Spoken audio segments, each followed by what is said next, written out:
Hello friends, welcome to my YouTube channel. मैं महजिबा खान और आप देख रहे हैं स्टडी स्पार्क्स। जैसा कि आप स्क्रीन पर देख सकते हैं कि सीटेट के लिए मैं यहाँ पर फिज़िक्स की क्लासेस लेकर के आई हूँ। आप लोगों की केमिस्ट्री एंड फिज़िक्स का सिलेबस जो है वो चल रहा है। मैं आपको ये बात कई बार बता चुकी हूँ कि फ़िज़िक्स और केमिस्ट्री के मुकाबले बायोलॉजी का जो सिलेबस है वो थोड़ा सा ज़्यादा है, उससे क्वेश्चन पेपर में ज़्यादा आते हैं, इसीलिए बायोलॉजी की क्लासेस अभी चलेंगी। एंड केमिस्ट्री की जो है ऑलमोस्ट कंप्लीट हो चुकी हैं। एक दो टॉपिक जो है वो रह गया, अगर हम उसको बाद में भी कर लेंगे तो आराम से कवर किया जा सकता है। लेकिन अभी हम यहाँ पर फिज़िक्स की जो क्लास है वो स्टार्ट करने वाले हैं।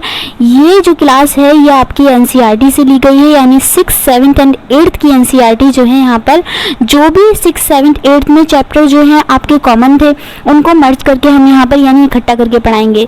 दूसरी बात ये कि जो जहाँ पर हमें ऐसा लगेगा कि हमें थोड़ा सा लेवल को ऊपर ले जाना चाहिए वहाँ पर 10th लेवल तक भी जाएंगे। तो अभी जो हमारा फर्स्ट टॉपिक है फिज़िक्स का वो है लाइट, प्रकाश, जो कि मेरा भी एक फेवरेट चैप्टर रहा है, टॉपिक रहा है और आप लोगों का भी रहा ही होगा। तो इस वीडियो को ज़्यादा टाइम वेस्ट किए बिना स्टार्ट करते हैं। एंड साथ ही अगर आप मेरे चैनल पर नए हैं तो प्लीज़ चैनल को सब्सक्राइब कर दें, लाइक कर दें, शेयर कर दें। एंड साथ में इस वीडियो को देखने के बाद कमेंट सेक्शन में आकर एक बार ज़रूर बताइएगा कि आपको वीडियो कैसी लगी। चलिए स्टार्ट करते हैं। तो सबसे पहले तो लाइट के बारे में डिस्कशन कर लेते हैं। प्रकाश के अध्ययन को ऑप्टिक्स यानी कि प्रकाशिकी कहा जाता है, यानी कि जब हम लाइट यानी प्रकाश का अध्ययन करेंगे तो उसको ऑप्टिक्स बोला जाएगा और हिंदी में उसको प्रकाशिकी कहा जाएगा। नोट्स बनाते चलिएगा और रिवीजन करते चलिएगा क्योंकि सिलेबस इतना ज़्यादा है कि ये चीज़ें इतनी बढ़ जाएंगी, आपको एक साथ जो है टाइम पर कवर करना मुश्किल हो जाएगा। प्रकाश ऊर्जा का एक रूप है, यानी प्रकाश एनर्जी का एक रूप है। हायर क्लासेस में अगर आपने साइंस की, ऑफकोर्स आप लोग सब साइंस की स्टूडेंट है, देन आपने वहाँ पर पढ़ा होगा, आपने 12th क्लास में पढ़ा होगा, बीएससी में भी आपने ग्रेजुएशन में पढ़ा होगा। तो वहाँ पर ये बताया जाता है कि प्रकाश जो है वो ऊर्जा यानी एनर्जी के छोटे छोटे पैकेट्स यानी कि बंडल्स के रूप में आता है, जिनको फोटोन कहा जाता है। यहाँ पर सिर्फ अभी इतनी बात आपको याद रखनी है, प्रकाश ऊर्जा का एक रूप है, एनर्जी का ही एक रूप है।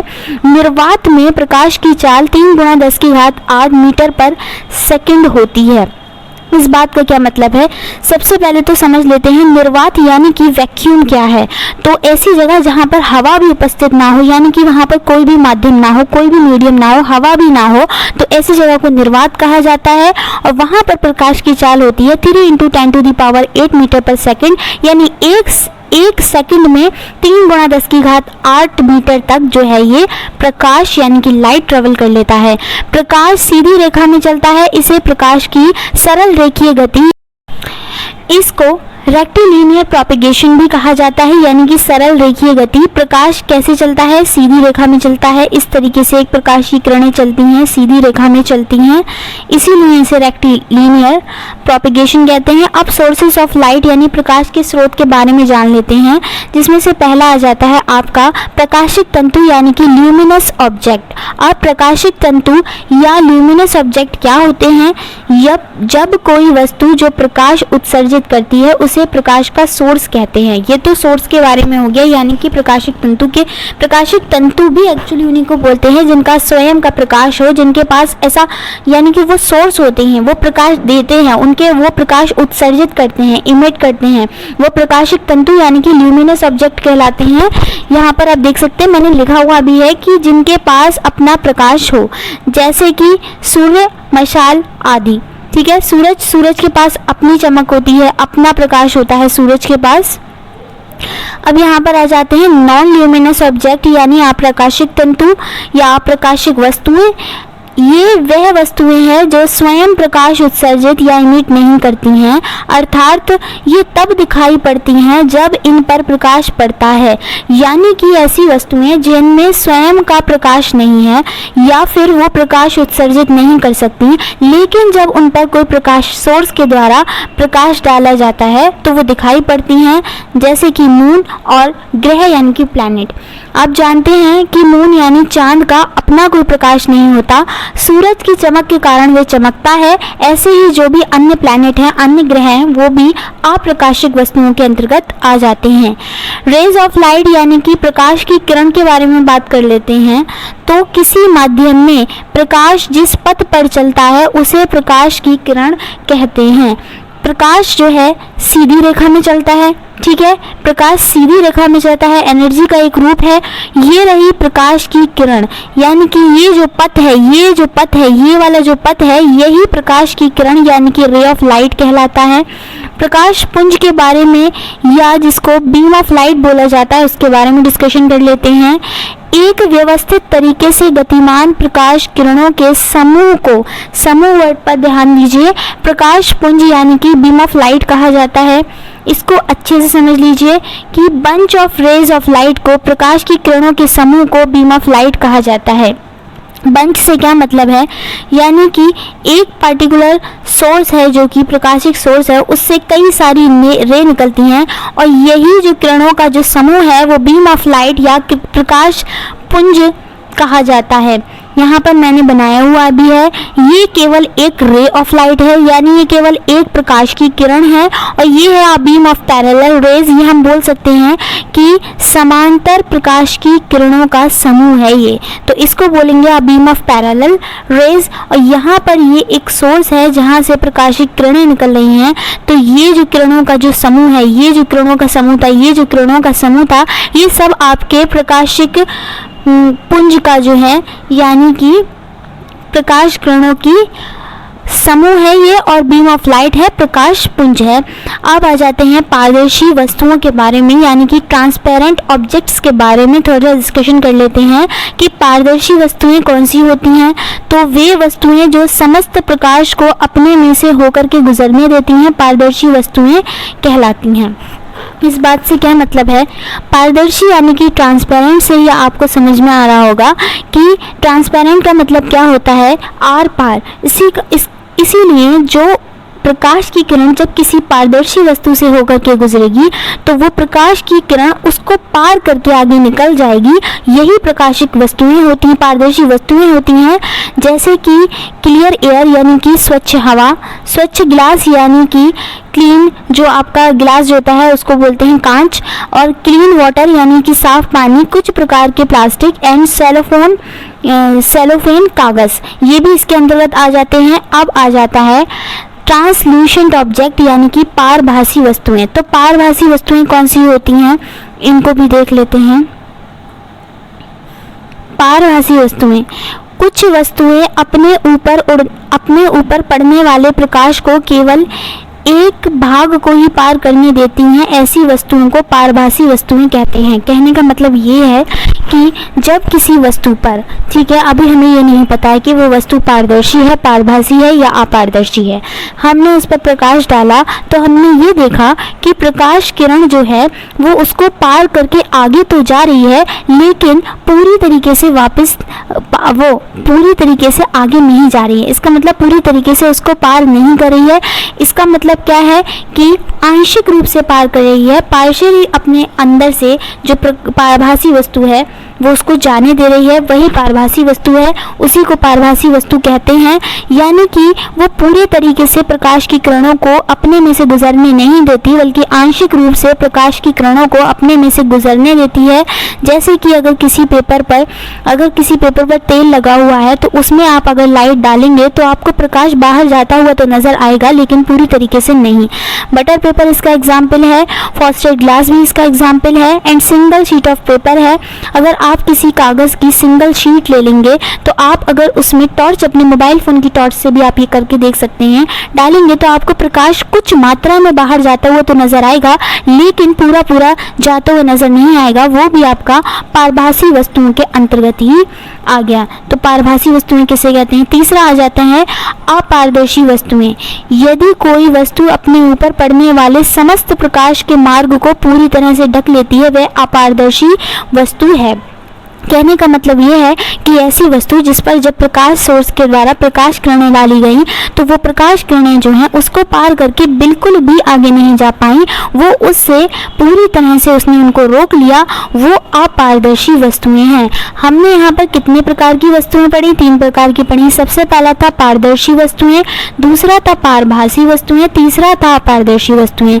जहाँ पर पारदर्शी वस्तुएं वे वस्तुएं थी जो कि प्रकाश की किरणों को पूरी तरीके से अपने अंदर से गुजरने दे रही थी, आर पार जाने दे रही थी।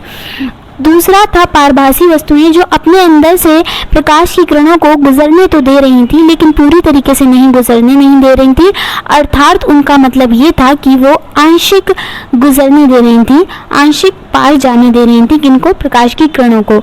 अपारदर्शी वस्तुओं के बारे में भी हमने देखा। अपारदर्शी वस्तुएं वे वस्तुएं हैं जो कि प्रकाश की किरणों को अपने अंदर से बिल्कुल भी नहीं गुजरने दे रही थी, मतलब उनको रोक दे रही थी, उनमें बाधा डाल रही थी। छाया की अगर बात की जाए, छाया एक इम्पॉर्टेंट टॉपिक है जो कि इस चैप्टर से आपका बन रहा है। इससे रिलेटेड क्वेश्चन भी एग्जाम में आते रहते हैं, आने वाले एग्जाम में भी ये टॉपिक इम्पॉर्टेंट होने वाला है, इसलिए इसके बारे में जो भी डिस्कशन यहाँ पर होने वाला है आप उसको ध्यान से सुनिएगा, नोट करिएगा, समझते चलिएगा एंड याद भी करिएगा। प्रकाश को बाधित करने वाली किसी अपारदर्शी वस्तु के कारण निर्मित अंधकार के क्षेत्र को छाया या शैडो कहा जाता है।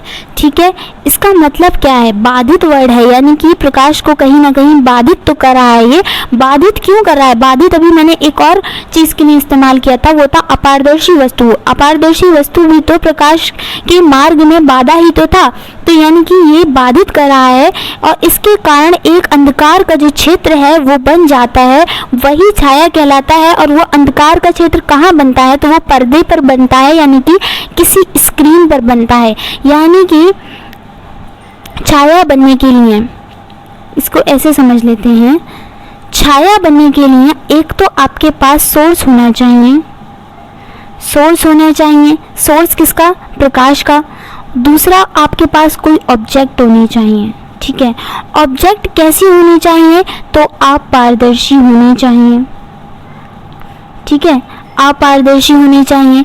तीसरा स्क्रीन होनी चाहिए जिस पर छाया प्राप्त की जाए, यानी कि पर्दा होना चाहिए। ठीक है, अब यहाँ पर हमने अपनी तरफ से सपोज किया कि ये कोई प्रकाशिक सोर्स है, यानी कि ये आपका प्रकाश का कोई स्रोत है और यहाँ बीच में कोई ऑब्जेक्ट है। ठीक है, ऑब्जेक्ट कैसी है? तो अपारदर्शी ऑब्जेक्ट है। ठीक है, और यहाँ पर एक पर्दा है। ठीक है, यहाँ पर पर्दा है। अब जब इस प्रकाश सोर्स से प्रकाश की किरणें निकली, यहाँ पहुँची, तो वो यहाँ पर इस ऑब्जेक्ट ने, इस अपारदर्शी ऑब्जेक्ट ने इन पर बाधा डाली एंड यहाँ पर ब्लैक कलर की जो है शैडो बन गई, यहाँ पर बन गई छाया किसकी? इस ऑब्जेक्ट की। इनके बीच की दूरी को मान लिया स्मॉल डी है और इनके बीच की दूरी को कैपिटल डी मान लिया मैंने। किनके बीच की दूरी को स्मॉल डी माना? यानी कि ऑब्जेक्ट और पर्दे के बीच की दूरी जो है स्मॉल डी है, जबकि सोर्स और ऑब्जेक्ट यानी कि वस्तु के बीच की दूरी कैपिटल डी है। अब यदि इसको आपको समझना है, मैं इस ऑब्जेक्ट को इधर उधर करूँगी, मान लिया यहाँ कर लिया मैंने, अभी आप मान लीजिए इसको यहाँ कर लिया, तो क्या इसके शैडो पर कोई फर्क पड़ेगा? बिल्कुल पड़ेगा। यानी कि ये वाली दूरी बदलने पर शैडो पर फर्क पड़ा और ये वाली दूरी बदलने पर भी शैडो पर फर्क पड़ा। इसका मतलब ये है कि जो शैडो का जो आकार है, शैडो बड़ा और छोटा होगा किसके अकॉर्डिंग होगा? तो शैडो का जो आकार है वो सोर्स और ऑब्जेक्ट के बीच की दूरी और ऑब्जेक्ट और स्क्रीन यानी पर्दे के बीच की दूरी पर निर्भर करता है। इससे हमें ये वाली चीज़ जो है वो समझ में आ गई। यहाँ पर लिखा हुआ है शैडो प्राप्त करने के लिए सोर्स की आवश्यकता है, ऑफ कोर्स ऑब्जेक्ट की आवश्यकता है। ऑब्जेक्ट भी कैसी होनी चाहिए? अपारदर्शी वस्तु होनी चाहिए, स्क्रीन होनी चाहिए, एक पर्दा होना चाहिए, क्योंकि शैडो या छाया जो है वो हम कहाँ पर प्राप्त करेंगे? छाया कहाँ प्राप्त करेंगे? अब यहाँ पर आ जाते हैं छाया की कुछ विशेषताएं यानी कैरेक्टरिस्टिक्स हैं जो कि इम्पॉर्टेंट भी हैं, एग्जाम के लिए इम्पॉर्टेंट बनती हैं। आपको इनको अच्छे से समझना है, सीखना है। ठीक है, तो पहला जो पॉइंट है यहाँ पर वो ये है कि छाया हमेशा ब्लैक कलर की होती है। छाया हमेशा काली होगी, हमेशा ब्लैक कलर की होगी, चाहे छाया बनाने के लिए यूज़ की गई वस्तु के रंग कुछ भी हों। इससे आपको ये चीज़ समझने आनी चाहिए। वो मान लीजिए कोई व्यक्ति है, वो बहुत रंगीन कपड़े पहनकर, कलरफुल कपड़े पहन करके अपना छाया जो है प्राप्त करना चाह रहा है, तो वो ये सोच रहा है कि अगर हमने कलर्स का इस्तेमाल किया है देन हमारे जो शेडो है वो भी कलर में मिलेगा। तो वो बिल्कुल गलत सोच रहे हैं। इसलिए सोच रहे हैं क्योंकि छाया हमेशा काली होती है। छाया इमेज नहीं है। छाया और इमेज में, यानी शेडो और इमेज में, छाया और प्रतिबिंब में फ़र्क होता है। वो आगे मैं आपको बताऊंगी क्या फ़र्क होता है। यह केवल वस्तु का आकार या रूपरेखा दिखाती है, ना कि विवरण यानी कि डिटेल्स। यही फ़र्क होता है। छाया क्या करती है, अगर आप किसी चीज़ की, किसी वस्तु की या अपनी शेडो देखेंगे दीवार पर, कमरे की दीवार पर रात में अक्सर ऐसा होता है, लाइट चली जाती है तो हम लोग क्या करते हैं, कैंडल जलाते हैं। जब कैंडल जलाते हैं तो आपको दीवार पर अपनी शेडो नज़र आती है, ठीक है। कैंडल के अनुसार ही होती है वो। कैंडल से आपकी दूरी कितनी है, बढ़ाएंगे आप, कम करेंगे, उसके हिसाब से जो है वहाँ पर आपकी जो है शेडो बनी हुई होती है। वो छाया जो होती है वो आपको ब्लैक कलर की नज़र आती है, बिल्कुल नज़र आती है, ठीक है, रंगीन नज़र नहीं आती है। तो क्या आप उसमें अपने आप को देख सकते हैं कि आप कैसे लग रहे हैं? नहीं देख सकते। लेकिन आप शीशे में जाएंगे, मिरर में अपने आप को देखते हैं तो आप देखते हैं आप हूबहू उसमें नज़र आते होंगे। वो होता है प्रतिबिंब, वो होता है इमेज। तो छाया और इमेज यानी कि छाया और प्रतिबिंब में यही फ़र्क है कि जो छाया होती है वो केवल आकार और रूपरेखा बताती है, डिटेल्स नहीं देती, जबकि प्रतिबिंब आकार भी बताएगा, रूपरेखा भी बताएगा, साथ ही पूरी डिटेल्स के साथ आपको हूबहू मिरर में दिखा देता है। वही आपका एग्जाम्पल है। छाया का आकार वस्तु और प्रकाश के सोर्स के बीच की दूरी, वस्तु और स्क्रीन के बीच की दूरी के आधार पर निर्भर करता है। ये मैंने आपको बताया भी था। यहाँ पर हमने एनी ऑब्जेक्ट लिया। ऑब्जेक्ट कैसी होनी चाहिए मैं आपको कई बार बता चुकी हूँ। आप पारदर्शी होनी चाहिए। ऑब्जेक्ट और पर्दे के बीच की दूरी कैपिटल डी मान ली, एंड सोर्स और ऑब्जेक्ट के बीच की दूरी स्मॉल डी मान ली, ठीक है। Distance between source and object, और यह distance between object and screen. अर्थात छाया का आकार वस्तु और प्रकाश और वस्तु और पर्दे के बीच की दूरी पर निर्भर करता है। आई होप छाया से अब कोई भी ऐसा पॉइंट आपको ऐसा नहीं रहा होगा जो समझ में ना आया हो। नीचे आ जाते हैं। एक नोट आपको नोट करना है। एक प्रतिबिंब यानी इमेज वस्तु का रंग बता सकता है, रूपरेखा बता सकता है और विवरण भी दिखाई दे सकता है, जो कि मैं आपको एग्जाम्पल में बता चुकी हूँ। ये भी बता चुकी हूँ कि छाया और प्रतिबिंब यानी कि शेडो एंड इमेज में अंतर होता है। अब आ जाते हैं आप पिन होल कैमरा यानी सूची छिद्र कैमरा। तो ये क्या होता है, यहाँ पर मैंने एक बॉक्स बनाया है, ठीक है, उसमें छोटा सा होल है और यहाँ पर मान लिया आपका सोर्स ऑफ लाइट है, यहाँ से किरणें चली और ये इसके अंदर एंटर कर दी, तो इस होल के अपोजिट साइड यानी विपरीत दिशा में उल्टा प्रतिबिंब नज़र आएगा। वही आपका क्या होगा, सूची छिद्र कैमरा यानी कि पिन होल कैमरा। और मानव का जो नेत्र है, हम लोगों की जो आंखें होती हैं वो भी इसी की तरह काम करती हैं, ठीक है। ये एक बॉक्स होता है जिसके एक तरफ बहुत छोटा सा छिद्र होता है। प्रकाश उस होल पर पड़ता है और छेद के विपरीत साइड एक उल्टी इमेज बनती है। Human eyes pin hole camera के जैसा काम करती हैं। आपको ये बात याद रखनी है कि ह्यूमन आइज जो है ना वो भी पिन होल कैमरा के जैसा काम करती हैं। इम्पॉर्टेंट पॉइंट था।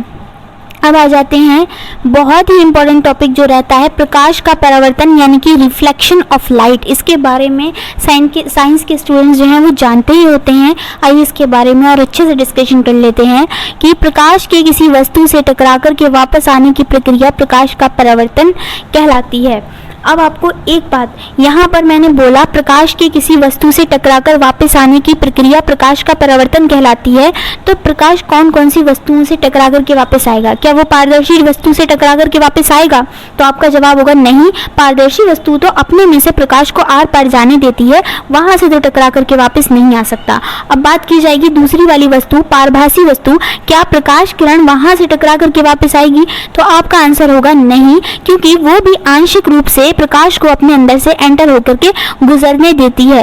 लेकिन तीसरी वाली वस्तु आती थी अपारदर्शी वस्तु, जो कि प्रकाश को बिल्कुल भी अपने अंदर से गुजरने नहीं देती है। वही आपकी यहाँ पर प्रकाश के परावर्तन यानी कि रिफ्लेक्शन ऑफ लाइट में इस्तेमाल की जाती है। एग्जाम्पल देख लेते हैं। चांदी प्रकाश का उत्तम परावर्तक होता है। ये पॉइंट भी आपको नोट करना है कि चांदी क्या होता है। प्रकाश के परावर्तन को मैं यहाँ समझाती हूँ आपको, ठीक है।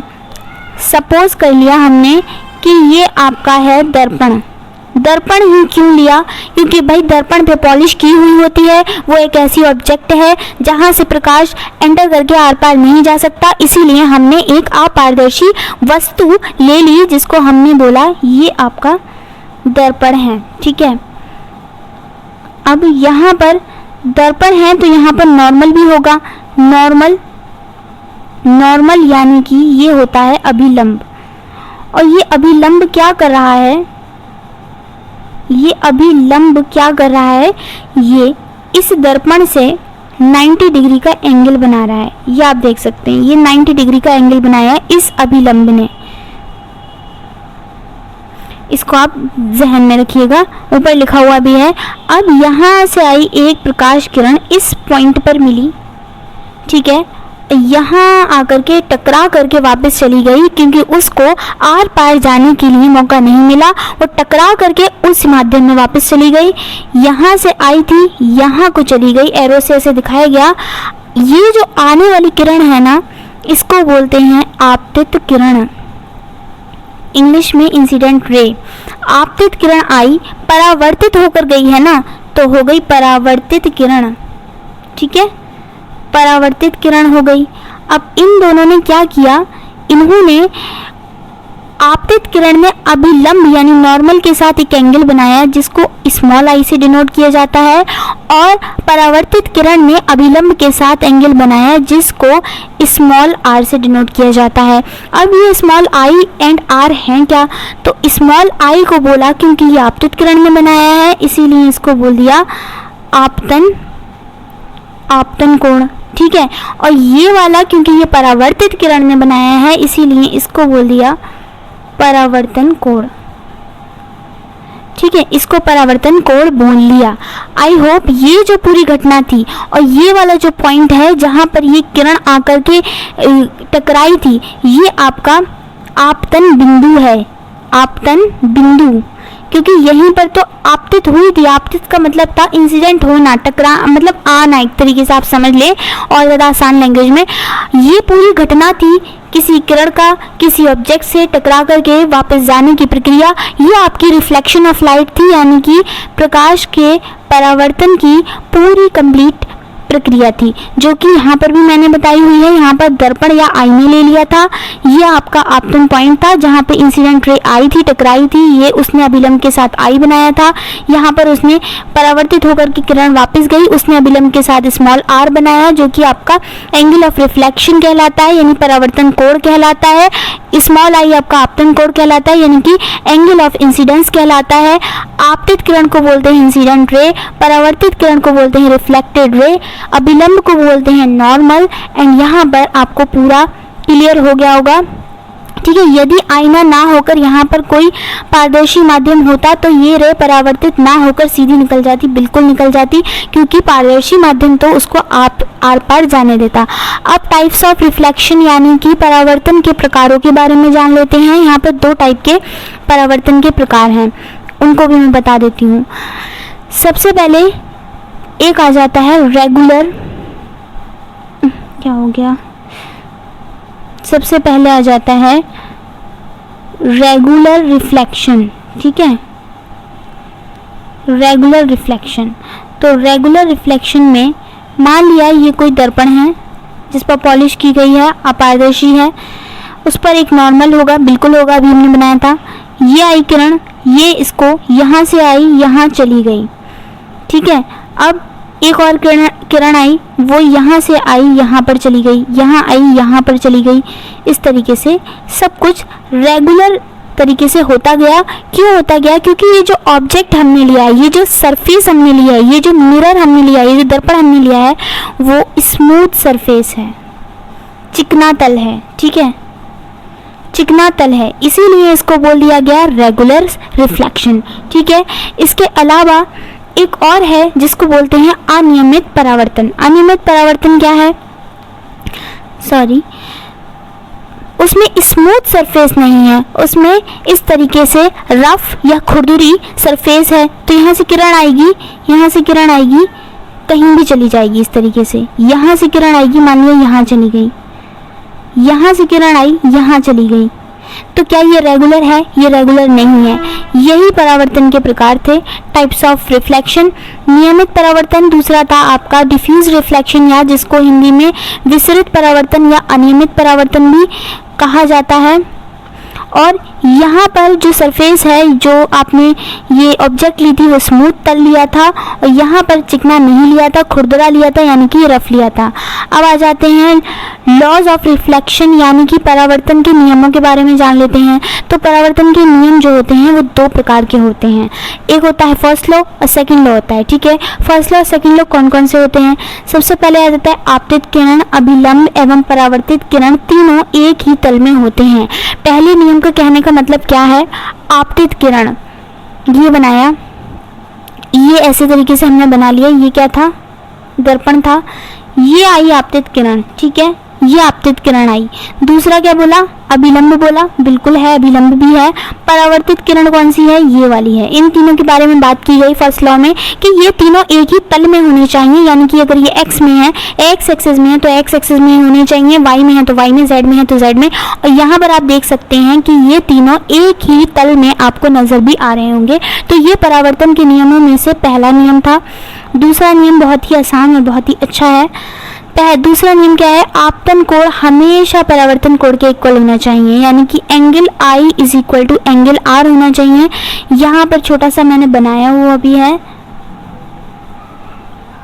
ये एंगल आई था और ये एंगल आर था, ये दोनों बराबर होना चाहिए। ठीक है, परावर्तन के जो भी नियम हैं, दो नियम हैं, सभी परावर्तक सतहों के लिए सत्य हैं। उन परावर्तक सतहों के लिए जो कि रेगुलर हैं, जो कि नियमित हैं, उनके लिए परावर्तन के ये दोनों नियम जो हैं वो सत्य हैं।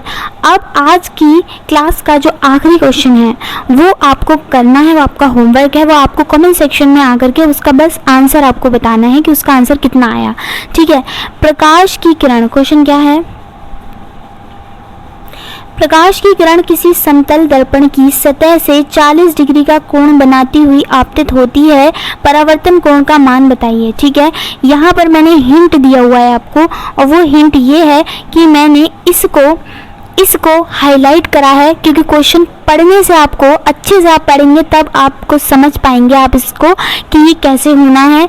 दूसरा, मैंने यहाँ पर डायग्राम बना रखा है कि कौन सा दर्पण से एंगल बना है, क्या एंगल बना है, वो आपको समझना है। ये आपके लिए एक तरीके से हिंट का काम कर रहे हैं ये दोनों बातें। क्वेश्चन का जो आंसर है वो आप कमेंट सेक्शन में आकर के ज़रूर बताएंगे, हर कोई बताएगा जो भी ये वीडियो देख रहा है। साथ ही वीडियो अच्छी लगी हो तो प्लीज़ वो भी बताइएगा।